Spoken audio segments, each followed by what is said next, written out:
महाराणा प्रताप जयंती के 38वें आयोजन के शुभ अवसर पर मुख्य अतिथि के रूप में पधारे पूर्व मंत्री पन्ना विधायक और मेरी नज़र में भावी मंत्री आदरणीय बृजेंद्र प्रताप सिंह जी, जिनके चरणों में बैठ कर के हम सबने राजनीति और जीवन का हर वो बारीक पहलुओं को सीखा है, समझा है। ऐसे इस कार्यक्रम के अध्यक्ष आदरणीय परम आदरणीय विटलुदेव साहब,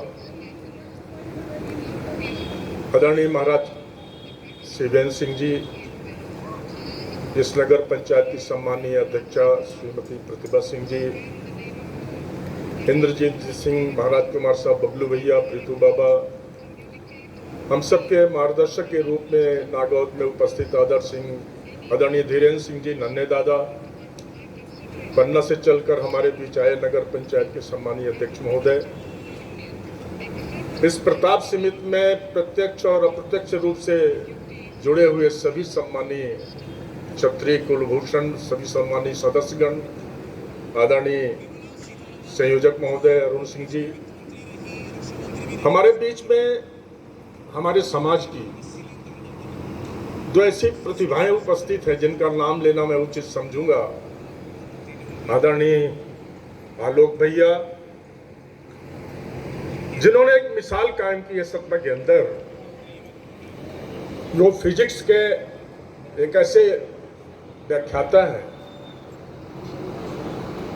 जो समाज के ही नहीं हर समाज के 700-800 लड़कों को बिना पैसा लिए ट्यूशन दे करके उनको शिक्षित करके उनको आगे बढ़ाने का अवसर देते हैं।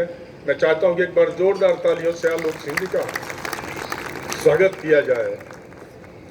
और एक और प्रतिभा हमारे बीच सतना में पहुंची है, आदरणीय धीरज सिंह जी बघेल, वो देवहारी के पपोड़ गांव के रहने वाले हैं, IITN है, 8-10 साल कोटा में कोचिंग का काम करने के बाद इन्होंने इंदौर में आकर के कोचिंग की संस्थान डाले और अपने इन 10 साल के शासन में 10 साल की कोचिंग में 900 लड़के मेडिकल में निकाले और 600 लड़के IITN बनाए।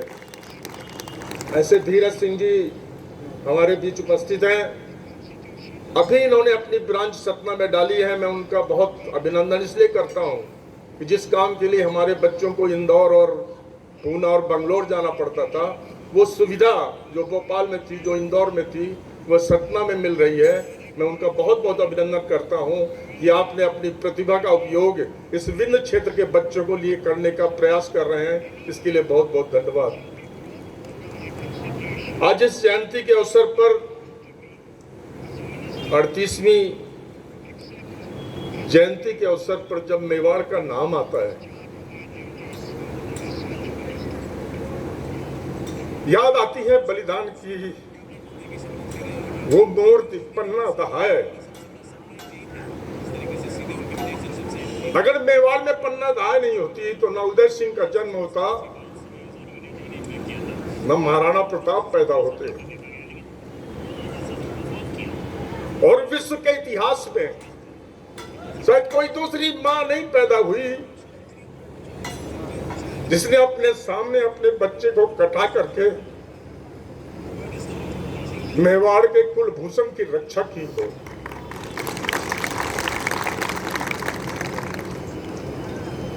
शौर्य, पराक्रम, स्वाभिमान, देशभक्ति तो मेवाड़ सिसोदिया वंश में कूट कूट कर थी, लेकिन ऐसा राज्य जिसने अपने न बच्चे को देखा, न अपने किले को देखा, न अपनी संपत्ति को देखा, इस भारत के अंदर सनातन धर्म की रक्षा के लिए, हिंदू धर्म की रक्षा के लिए 1-2 साल नहीं 1400 वर्षों तक संघर्ष करके इस भारत को इस्लामिक राष्ट्र बनाने से रोक पाए, वो सिर्फ और सिर्फ मेवाड़ है। जब उसी राजस्थान के 36 राजा आकर चरण चुम्बन कर रहे थे, तब वह अकेला इस भारत की सनातन संस्कृति की रक्षा के लिए अपने बच्चों को 2 रोटी नहीं दे पा रहा था। मेवाड़ की जब भी चर्चा होती है तो शुरू होता है 7वीं शताब्दी का मोहम्मद बिन कासिम का सिंधु पर आक्रमण, महाराज दाहिर की पराजय के बाद उनकी 2 लड़कियों को, उनकी पत्नी को मोहम्मद बिन कासिम उठा करके ले गया था और अपने खलीफा को भेंट कर दिया था। महाराज दाहिर का बेटा भाग करके मेवाड़ आए थे। बप्पा रावल जी का शासन था। बप्पा रावल जी से जब मिले, उन्होंने बताया कि पराजय तो ठीक है, बहुत हिंदू राजा आपस में लड़ते थे, पराजय होती थी, लेकिन हिंदुस्तान के इतिहास का इस सदी का पहला उदाहरण था जब किसी राजा ने पराजित राजा की बेटी, पराजित राजा की उस राजमाता को उठा करके ले गया और उनको सेक्स स्लेव बना करके अपने खलीफा को भेंट कर दिया। जब बप्पा रावल को मालूम पड़ा था, बप्पा रावल ने को समझ में आई कोई साधारण दुश्मनी नहीं है, ये तो कभी नहीं हुआ इस हिंदुस्तान के अंदर। और उन्होंने तुरंत नागभट्ट परिहार राजा, गुजरात के पुलकेशिन राजा, तीनों ने मिलकर एक सामूहिक फ्रंट बनाया, 2-3 लाख की फौज इकट्ठा की और मोहम्मद बिन कासिम को मारते मारते इराक, ईरान, साइबेरिया तक छोड़ के आए थे। और लौटते समय हर 100 किलोमीटर में एक चौकी बनाई थी। अफगानिस्तान का राजा अपने भतीजे को बनाया था और उस मार के बाद इस देश में 500 वर्ष तक कोई तुर्क, कोई मुगल, कोई मुसलमान इस देश में साहस नहीं कर पाया कि भारत की ओर आंखें उठाकर देख ले। ये 500 साल तक ये देश आक्रमण विहीन रहा है। याद आते हैं राणा सांगा कि जिसकी एक आंख नहीं, एक हाथ नहीं, एक पैर नहीं है, 80 युद्ध लड़े, सभी जीते, ये वो मेवाड़ के हैं। आते आते महाराणा प्रताप के विषय में तो 2-4 दिन बोला जाए तो भी कम है, लेकिन आज जयंती के अवसर पर हमें सिर्फ चंद फूल चढ़ा देने से महाराणा प्रताप की जयंती कभी नहीं हो सकती है। महाराणा प्रताप जयंती मनाने के लिए हमें अपनी योग्यता को भी रखना पड़ेगा। महाराणा प्रताप की बनने की ओर कुछ कदम चलना पड़ेगा। और आज के इस परिवेश में जहां स्वार्थ की आंधी चल रही है, वहां महाराणा प्रताप बनना, उनका अनुसरण करना बहुत सरल नहीं है। हम सब उस रास्ते पे चलना चाहते हैं जिस रास्ते में हमारी स्वार्थ पूर्ति हो। हम उस मान सिंह के रास्ते पे चल करके अपना किला, गरी, वैभव, पैसा, रुपया सब मनाना चाहते हैं। महाराणा प्रताप बनने के लिए हमें समाज के हर उस वर्ग का सहयोग और आशीर्वाद प्राप्त करना होगा। हमें बनना होगा कि वहां का भील, उसको राणा कीका बोलता था। कीका मतलब बेटा। वह राणा को अपना बेटा मानता था। राजा पिता भी होता था, लेकिन मेवाड़ एक ऐसा राज था जहां के राजकुमार को वहां का आदिवासी, वहां का गरीब राणा कीका बोल करके संबोधित करता था। हमें चाहिए पुंजा भील समाज के अंदर ढूंढना होगा हम सबको, जो हमारे लिए सब कुछ करने के लिए तैयार हो जाए। हमें ढूंढना होगा भामाशाह, जो भामाशाह अपनी सर्वस्व पूंजी उस कठिन परिस्थितियों में ले जाकर के महाराणा के चरणों में रख देता है। वो ऐसी पूंजी नहीं थी। वो महाराणा साहब के पास जब भामाशाह का अकूत धन मिला, उनको ऐसा महसूस हुआ कि कहीं इसका दुरुपयोग तो नहीं कर रहे हमारे लोग। एक बड़ा अच्छा उदाहरण उनका आता है। उन्होंने सबको बुलाया, सभी सामंतों को कहा, जब लक्ष्मी चलकर अपने आप अपने घर में आती है तो वो पूजनीय होती है, वो भोग्या नहीं होती है। जब वरण करके लाते हो वो भोग्या होती है, वो लक्ष्मी। ये राष्ट्र के लिए समर्पित हुई पूंजी है, इसका एक एक पैसा इस राष्ट्र के काम लगेगा। आज यह उदाहरण हमारे आपके लिए भी है। कि आज हम क्षत्रिय समाज के लोग इस अनैतिक ढंग से कमाई हुई लक्ष्मी का भोग तो कर सकते हैं, लेकिन नैतिक ढंग से कमाई हुई लक्ष्मी हमें सदुपयोग में, राष्ट्र हित में, परिवार हित में, समाज हित में ही खर्च करने का अधिकार हमें है।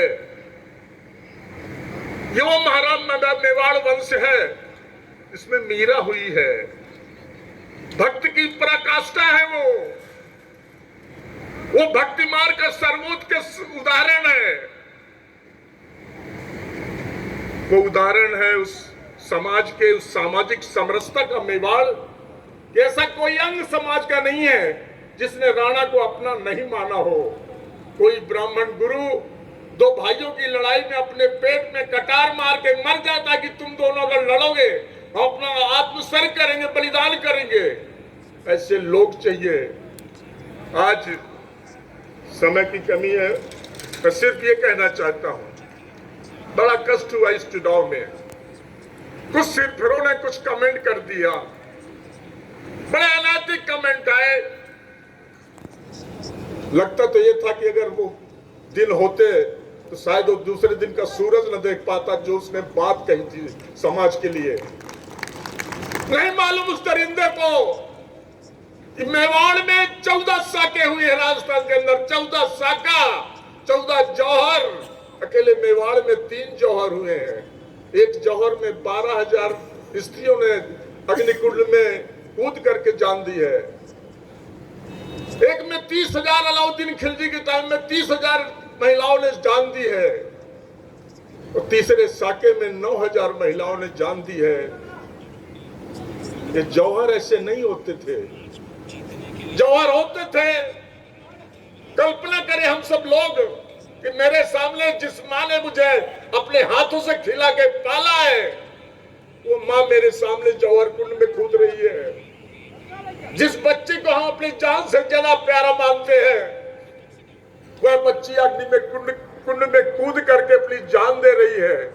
जो पत्नी हमारे लिए जीवन भर साथ देने के लिए आई है, वो मेरे सामने श्रृंगार करके, मेरी आरती उतार करके पति के जौहर कुंड में कूद रही है। उसके बाद उस भभूत को सर में लगा करके वो मर्द निकलते थे साका करने के लिए, और लाखों की फौज को से चंद हजार लोग जाकर लड़ते थे और कत्लेआम मचा करके खुद का प्राणोत्सर्ग करते थे मेवाड़ के लिए, इस देश के स्वाभिमान के लिए, इस देश के सनातन धर्म के लिए, हिंदू धर्म के लिए। कई लोग कहते हैं कि वो 2 राज्यों की लड़ाई थी। पूछो उनसे कि महाराज लक्ष्य सिंह जी मेवाड़ से 1500 किलोमीटर दूर गया, जाकर के सेना लेकर के मुस्लिम विहीन गया को किया था। क्या मेवाड़ का अंग था? गया नहीं। और ऐसे हजारों उदाहरण है मेवाड़ के अंदर, जो इस भारत के स्वाभिमान, भारत के सम्मान, भारत के देश हित में उन्हें अपने प्राणोत्सर्ग किए हैं। नाम नहीं मालूम आदरणीय नेताजी आपको। इस चाइना दीवार को हम कहते हैं कि ये वर्ल्ड की सबसे बड़ी दीवार है। उन्हीं को बनाने वाले मेवाड़ के राजा दूसरे नंबर की दीवार है उस किले में, जिन्होंने अपने जीवन में 52 लड़ाइयां लड़ी, एक भी नहीं हारे, और उन्होंने 25 ऐसे निर्माण किए जो आज भी इस देश की विरासत है, इस देश का गौरव है।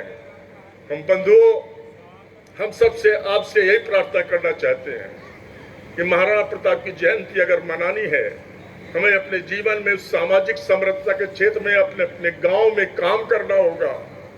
हमें वो पुंजा भील, वो गरीब, वो मीरा जो जिसका बेटा जब 18 साल का हो जाता था तो उसकी माँ भेज देती थी मेवाड़ की, जाओ राणा प्रताप की सेना में भर्ती हो और उनके साथ संघर्ष करो देश के लिए। वो मीणा, वो पुंजा भील, वो हाकिम सूर पठान, वह पन्ना धा के वंशज के लोग उस गरीब तबके में सामाजिक समरसता का संदेश लेके जब हम सब चलेंगे, इस जीवन में उसका अनुसरण करेंगे, तभी हम महाराणा प्रताप की जयंती अच्छे से मना सकते हैं। और दूसरा उदाहरण है इस देश के अंदर कि कैसे भी कठिन परिस्थिति आ जाए, जैसे महाराणा प्रताप के जीवन में जो परिस्थितियां आई, तब का युद्ध तो ऐसे होते थे कि हार मतलब मौत। लेकिन कितना भी कठिन परिस्थिति आए हमारे जीवन में, हमें कभी भी अपना आत्मबल नहीं गिराना चाहिए। रास्ते अपने आप निकल आएंगे। उस आत्मबल का बना करके हमें अपने जीवन जीने का प्रयास करना चाहिए। इसलिए बंधु, हम सिर्फ यही कहना चाहते हैं इस जयंती के अवसर पे कि हम उनके जीवन से जो सीख ले, उस सामाजिक समरसता की, उस आत्मबल की, और आज के परिवेश में, इस लोकतंत्र में भी हमें जवाब देना आना चाहिए। जवाब दिया भी हमने। चुपचाप तरीके से परिवर्तन हो गए, राजस्थान में परिवर्तन हो गए, उत्तर प्रदेश में परिवर्तन हो गया, सरकारों में। यही तरीका है इस लोकतंत्र का। इस लोकतंत्र के अंदर हमें और मजबूती के साथ अपने गांव में खड़े होना पड़ेगा, और गांव जाकर के हम खड़े होकर के समाज को जब अपने साथ जोड़ लेंगे तो हमारी ताकत बढ़ जाएगी, तब सब कोई हमारा सम्मान करेगा। इसलिए बंधु, आप सबसे यही विनती करना चाहते हैं, इस 38वें महाराणा प्रताप जयंती के शुभ अवसर पर आप सबके चरणों में सादर प्रणाम करता हूं। आप सब नागौद के क्षत्रिय कुलवंश के लोग, पूरे सतना जिला के गौरव हो, ताकत हो। आपका उदाहरण पूरे जिले में दिया जाता है।